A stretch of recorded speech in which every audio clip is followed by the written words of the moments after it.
during the Obasanjo administration, in which both His Excellency, the former Vice President, and my humble self were a part of. And it is true that in those cases the governors were suspended. These suspensions were challenged in the courts, and in 2006, the Supreme Court of Nigeria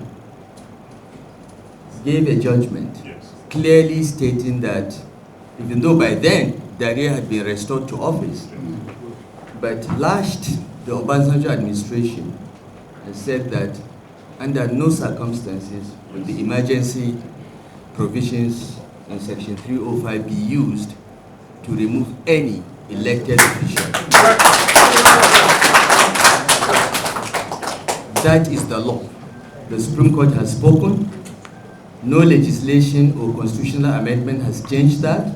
So that is the law. No one, no person or authority can remove an elected official, whether governor, deputy governor, or member of the legislature, without going through the due process of law. In the case of governor, via impeachment. In the case of legislators, through recall. Those are the only ways you can remove an elected person. You cannot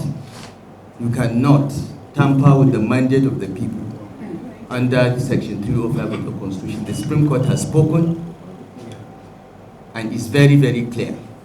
What President Tinubu has done is violently unconstitutional and unlawful.